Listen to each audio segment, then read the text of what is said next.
Welcome. Today, Chuck and Brock enjoy spending time with Professor Timothy Noone's Chapter 27, Divine Illumination, from the Cambridge History of Medieval Philosophy.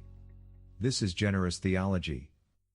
I think that was very helpful. Obviously, I think there may be some other specific to Trinitarianism. There may be some other depths that we can dive into. But I think certainly Avicenna and his worldview, we see that. And I appreciate your including that quote. And it is interesting that Noone also, about half the section on Avicenna is direct quotes, which is really interesting. And I appreciated your including that. And one of the things in there, as you were quoting it, you went over certain areas that were asides. I think a lot of these guys, a lot of times when we're translating from other languages, it's interesting. English must be a language of short, choppy sentences, because a lot of times when we translate from these other languages, sometimes the sentences get a little overwhelming in English. And you did a nice job of synthesizing that. One part that you skipped over there was his discussion of the agent intelligence, which we've spoken previously, is what was there. And one of the things that's interesting to me about this concept, and it's something, this agent intelligence is something we've talked a little bit on the margins about, but not real deeply about in the last probably 8 weeks already, because there was that whole discussion a while back about different ways of knowing, and is there a separate intelligence and within our souls, and how does that all work out? And it's interesting here too that Avicenna speaks of this agent intelligence, and it's not entirely clear what he means by that. And certainly as a Muslim scholar, he has a concept of God, and an overarching God who is omnipotent and omniscient, but yet he uses that term agent intelligence in a way that suggests that this is something other than God as well. And it is interesting that and we've only gotten at it at the margin, but one of the big changes that seems to happen here is from this Augustinian view of divine illumination and of God being that agent that illumines for us our minds so that we see and understand the truth, to then later you get this impersonal agent intelligence, and some seem to place this agent intelligence as God above humanity. Later, you get discussions of the agent intelligence as being something that's within us, that inner light that you've talked about. And pretty soon, we've lost God in that whole discussion. And that agent intelligence just simply becomes another function of humanity. And so that is another piece here, too, that I think it's been somewhat on the margins in our discussions, because we've really tried to focus on the real center of the discussions in each of these chapters, divine illumination, for example. But that concept of that agent intelligence just keeps coming up. And it seems to me the way that gets used also is as a reflection of move away from Augustine and his very God-centered way of thinking about who humans are, to a more modern human-centered view of who humans are. And so I'm glad that you brought up that quote, because that's another that quote was another place where I saw that terminology getting referenced. And I think it does give us a sense of that direction that we see happening throughout the Middle Ages. And again, I don't want to, by saying here's the direction, it's not like we're saying that all the early Middle Ages guys were good guys and all the late Middle Ages guys were bad guys, because that's not the case at all. But it does show sort of a direction where things are headed, and something to certainly pay attention to. Yeah, this is beautiful. I think Aristotle is one of the most difficult philosophers to read and to digest comfortably. And as a result, Aristotelian thought, wherever it appears, whether it be Avicenna in the Islamic world, whether it would be Thomas Aquinas in the Christian world, whether it would be Jewish or other monotheistic thinkers, we have this difficulty in bridging that gap. And I think here one can spend a lot of time trying to bridge that gap, because I've been studying philosophy seriously now for about 20 years. And Aristotle has always been a puzzle. The act potency, a distinction always seems to come out of left field. Even as I understand that Aristotle partitions reality into act and potency, even as I understand that, but it comes out of left field to me. Why would Aristotle have done that? It has been a great mystery. And now, with this idea of emanation and these few paragraphs from Avicenna throwing light on in our chapter on illumination, I think I really do. I think I really do have an answer, and I think we have to ask ourselves what other games are in town. So we have this Aristotelian school, and while classical theism and Aristotelianism certainly has room for a god of some sort, and we've talked earlier about the demiurge from the Greek tradition, the god of Aristotle really is this intelligent or personal being that emanates from being philosophically necessary, from being logically necessary. And this idea of emanation is one of the most important philosophical commitments. So I think we have to ask our Aristotelian friend, does the glass of water in our hand really emanate to us? And the answer is yes, if we count as emanate sense perception. But as soon as we consider things that people generally agree do exist and yet do not have, for example, a corporeal form, how could you perceive something non-corporeal, for example? Now, some people will respond and say the very fact that it's not emanating to you and thus being perceived through your senses is an indication that it's not real. And that's an interesting argument to make. But what about, for example, abstract objects? I don't think there are many serious thinkers in the philosophical tradition who would minimize, say things like, let's just say numbers, abstract objects like numbers, abstract object, the laws of logic don't exist. There's really no way for us to cognize those objects through the faculties of sense and perception. In other words, there's a really open question with how they might emanate themselves into our mind, where our mind can somehow illuminate that. Now, in case this didn't get any deeper, in case we weren't already in the deep waters, is what I'm trying to say, the next section here speaks about some philosophers who followed up on concepts here. And in addition to this idea of emanation, you have this idea that emerged out of Anselm, this idea of the unity and the multiplicity of truth. And you remember from our pre-Socratic discussions, Chuck, we talked about Parmenides, who famously said, all is one. And then we talked about Heraclitus, who said everything is in change and there is no constant. And so coming down here through Anselm, also coming forth into the discussion period in the High Middle Ages, it wasn't just a rediscovery of Aristotle, although that's obviously a prime theme and emphasis. We have this idea of the unity and the multiplicity of truth. How do we get complex things out of simple things, and how do we get simple things out of complex things? Now, if I don't make this practical very quickly, it's easy to get lost in this forest. So let me go to the famous sentence that opens Charles Dickens' novel called A Tale of City. And so it famously goes, it was the best of times, it was the worst of time. And that sentence contains a unity and a multiplicity of truth. Now, some people might say offhand, that sentence is a logical contradiction. I don't think so. I think that sentence is expressing a narrative truth. This idea that is supra-propositional, this idea of meaning that links everything else Dickens is going to say in the novel to this first sentence. So when Dickens throws what he's going to throw at you, when the author throws that text at you, he's asking your mind to make a single story from this. He's asking you to unify this multiplied number of different elements. And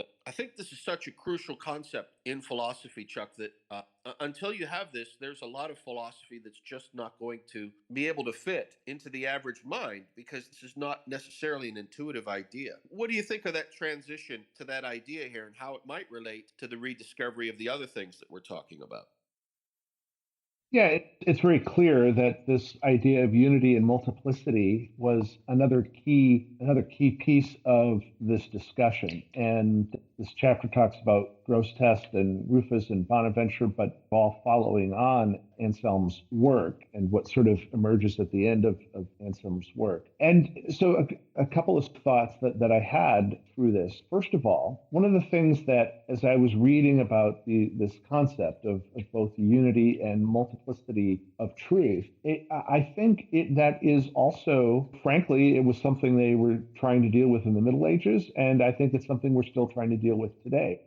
There is, as we've discussed previously, a real desire among certain philosophers to have a grand united theory of everything and to try to unify all truth in this grand united theory. And I know at least 20, 30 years ago in a lot of cosmology and science, there was this real deep desire to try to be able to explain things that way in physics. And so there is, you see in that and in the way that scientists are trying to make all of these various theories conform with each other and fit with each other, a real desire for unity in truth, right? A unified truth. And even in that unified truth, there is a multiplicity, right? The truth is complex. We also have, I think, a movement, and less, perhaps this is less in the hard sciences and maybe more in some of the softer sciences, towards a different kind of multiplicity, not just an idea of complex ideas that eventually relate to a whole, but perhaps the idea that there can be multiple truths. And this often gets, as we also have discussed in recent weeks, this often gets expressed in ideas like, my truth says this, or this is your truth. And there does seem to be a desire to understand that there are, as individuals, we do perceive things in different ways. That I think that much I think we can agree on. But then what does that mean? Does that mean that there is are there multiple truths? Can they all be tied together into one or not? And I think it does become even more complex than that. There are people who try to tie those things together and will make arguments that my truth, your truth isn't necessarily, and this idea of a multiplicity isn't necessarily different from there still being a unity of truth as well, but without something to hold all that truth together, that's often hard to get to. So as I was reading through this section about unity and multiplicity, that was one of the things that I was really focused on. And then that last part that I mentioned, that is there something then when we're talking about unity and multiplicity that holds things together? And I was impressed here then about how they again describe Anselm's idea, and Grosseteste expresses it, that there still needs to be a conformity of things to, and it's described here as the conformity of creating things to the speech of the Father is their truth. And so we do have this idea that truth is more than merely just certain types of propositions based on individual perceptions, but it all gets tied together through a creator, the conformity of created things. And if things are created, then they must have a creator, to the speech of the Father, to the speech of the creator. And again, I think as Christians, we can certainly hold to that in the end, we do have a standard for truth. And while we may be able to accept that there is both a unity and a multiplicity, and we talk about that, the only way that it all holds together is through the truth, the capital T truth, the truth where, for example, Jesus says of himself in John, I am the way, the truth, and the life. It comes to the Father but through me. That truth is who Christ is, the Word. In the beginning was the Word, and the Word was God with God. And we have that standard of truth, so that regardless of how we now start thinking about the unity and multiplicity of truth, we have the standard that holds it all together. So as I was reading through this section, and this is a very complex section and gets into other thinkers as well, there is always, I think for us Christians, we do have a standard of truth that we hold to. Amen. Beautifully said there, Chuck. There was another part of that section in here that was so impressive to me. And this is in that same section, Grosseteste's reply. And Professor Noone summarizes Grosseteste by saying this: the human mind way of understanding may be compared to seeing a colored body. In the absence of light, a person may not see anything at all in a colored body, yet light is not color. Likewise, the human mind cannot grasp the concrete essence of creatures without the light of eternal reason shining both upon the object and the mind. The created truth discloses created essence, but only under the light of the highest truth. Now, let me pull that down into something that I hope can be communicable. That glass of water that we were talking about, that I could see in my mind through my sense of perception, both in the sense of touch as well as the light that come to my eyes so that I can see that glass. Both of those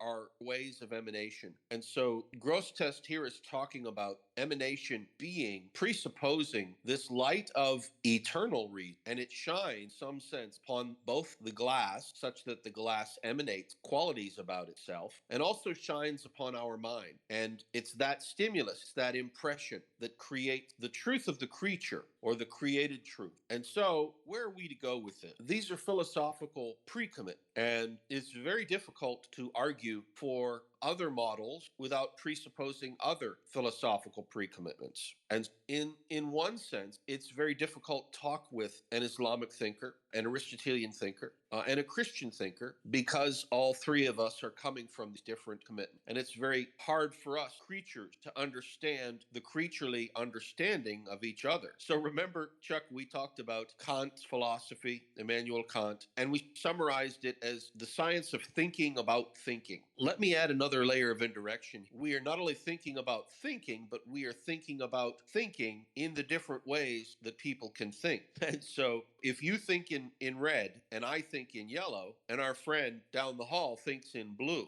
then each of us may find it very difficult to communicate aspects of color to each other. And I know this is dry. I know this is not easy. It's not intuitive. Chuck, you've really tried to make it as practical to understand as possible. I have as well. But I think at some point, and I think we can say there's progress to be made. And that to me is one of the things about this chapter is the Avicenna quote, the description here of Grosseteste replies, the idea of the development of illumination before is really helpful. And maybe I think in yellow and my Aristotelian friend thinks in blue. But after reading this chapter, I think that perhaps my ability to think in blue might be improved. Can we do better than that, Chuck? Is that where we might have to leave it for this session?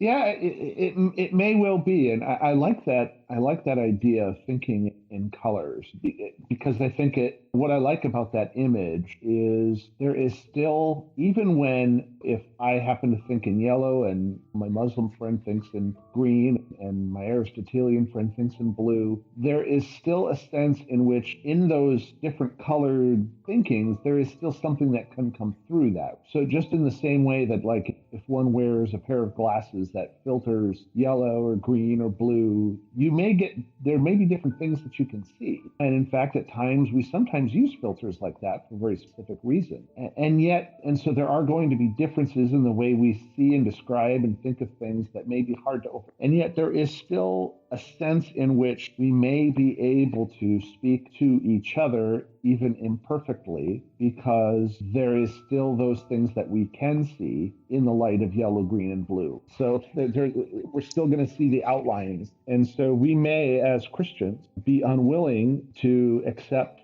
that thinking in blue, the thinking in green, because we have certain preconceptions, and there's just certain ways that we're going to think that we've accepted it as truth. But that doesn't prevent us from attempting at least to see things the way others see without necessarily accepting as truth all of the various tints that they put on things. So I like that image.